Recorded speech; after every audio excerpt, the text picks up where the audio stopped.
Oh, it's working now. Okay. I wanted to thank Secretary Mineta for participating in the Asian Real Estate Association Foundation's Being Asian in America speaker series. As I said, it's an incredible honor for us to have him here and be so cooperative in standing around, taking pictures, and being so cooperative. I thank you very much.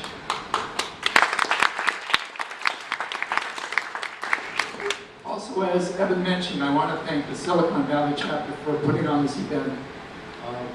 We received confirmation from Mr. Mineta, and 2 weeks later, today, we're sitting here with a room full of members. They put this whole thing together in just 2 weeks, so hats off to Evan, Atsuko, Nick, and Michelle.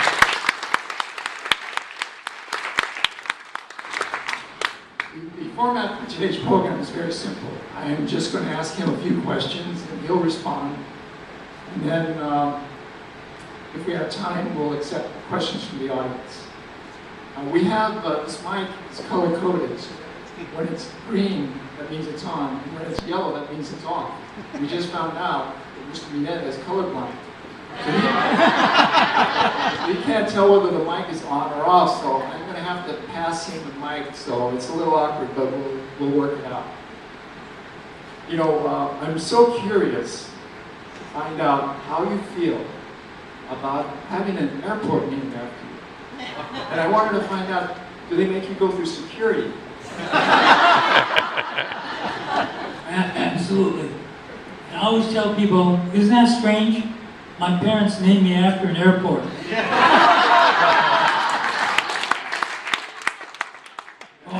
I go through security, I have to be bonded and everything else. I was coming through the LA airport one day. My wife had already completed coming through security. And I was being bonded. And with my arms outstretched, and there's a little 5-year-old, 7-year-old boy saying to the father, "Daddy, what did that man do?" And my wife said, "He invented the system." Remember, after 9/11, we had to set up a new security regimen. So that came to be TSA, Transportation Security Administration. But in setting it up, we went from 0 employees on November 17th of 2001 to 67,000 employees on November 17th, 2002. It was the largest mobilization since World War II of a new agency within the federal government. And, you know, as I think back to what we were doing, we didn't know how to line people up at the airport, so I called Disney. I said, "Hey, can you help me line people up at the airport?" So they said, "Sure." They sent 3 people to DC from Orlando. And within a week, the team leader said, "You know, Mr. Secretary, once you've seen one airport, you've seen one airport. Because every airport is different. And you can't take a cookie-cutter approach and have it apply at DFW, San Francisco, O'Hare, JFK, Atlanta, wherever. Every airport is different." And they ended up sending us 17 people on their dime to help us design the system at all the airports. The other part of it was that we wanted to make sure that the employees were doing their job properly. So we brought in Marriott to do the training on the employees. And one of the things I also did, there was a fellow by the name of Winston Chu here in San Jose. He had a master's from National University, Taiwan. Then he came to Rice, got another master's and a PhD. Eventually came to San Jose to work for IBM.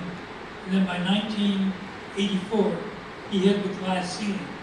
He said, "Oh, forget it, I'm leaving."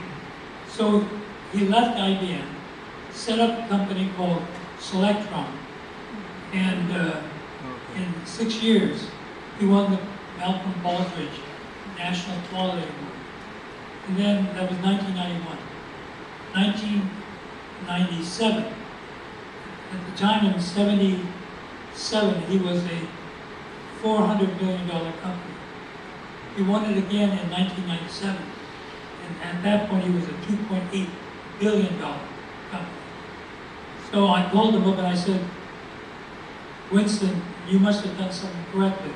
So I need whoever's doing your quality assurance to come and help us out as we grow this new agency.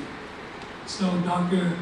Tom Kennedy came out to DC, spent about 6-7 months on Selectron's dime as we were growing GSA.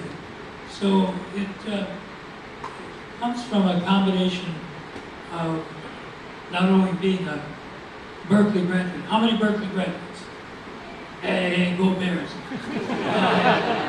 But having been in the Army and on 9/11, I was having breakfast with the Deputy Prime Minister of Belgium, who was also the Minister of Transportation, and Jane Garvey, who is the head of the Federal Aviation Administration. And my chief of staff came in, said, may I see you? So I excused myself, went into the office. And at the other end of the office was the TV council, obviously the World Trade Center. Black smoke coming out. I said, what's that? He said, we don't know. We've heard general aviation into the building. We've heard commercial aviation into the building. We've heard the possibility of an internal explosion within the building. So I listened to all the TV and did some channel surfing. So then I said, hey, I'm going to go back into the breakfast room. So I went back in and told Mrs. Durant and Jane Garvey what I had just seen on TV. And so John came back and said, may I see you? So I excused myself. Came into the office. He said it was an American Airlines. They went into the building. So I came up to my TV set. I'm sitting there watching it. And as I'm watching it, all of a sudden this gray thing comes across the screen. And then it disappears. And then from the left-hand side of the screen, this white, yellow, orangey, black, billowy cloud. And I said, holy cow.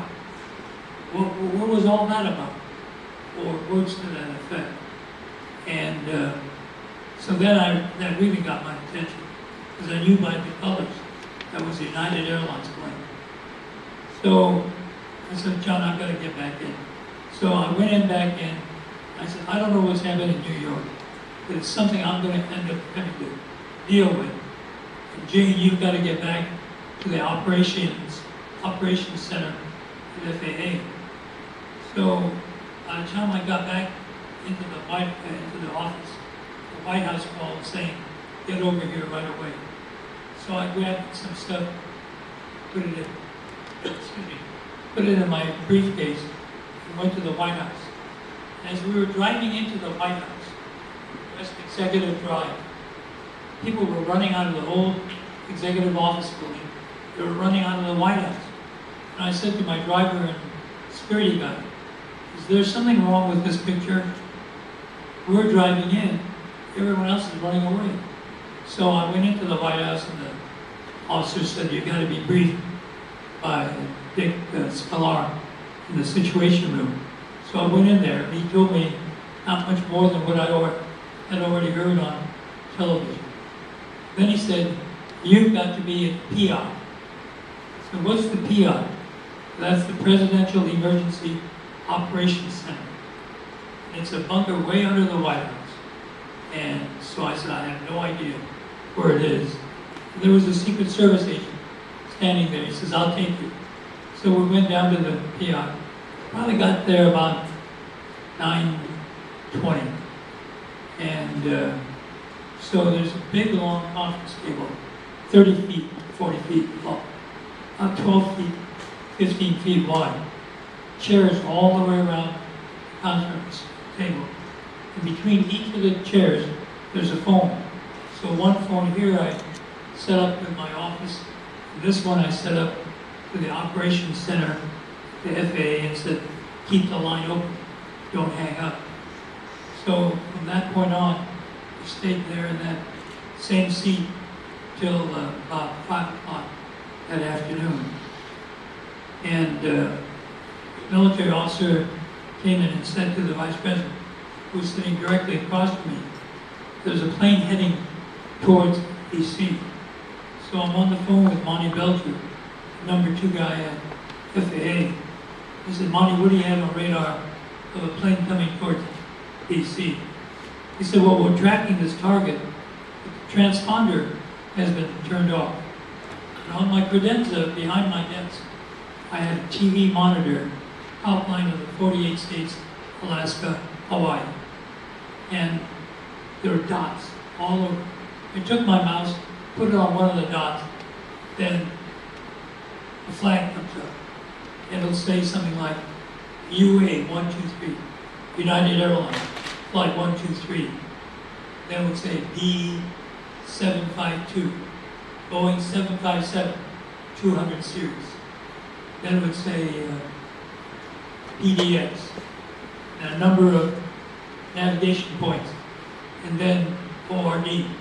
So I knew the plane took off from Portland.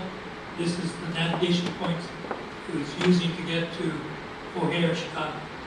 Then on the second line, it would show the compass direction of the airplane, the ground speed of the airplane, how much fuel do they have on the aircraft, and a number of other things.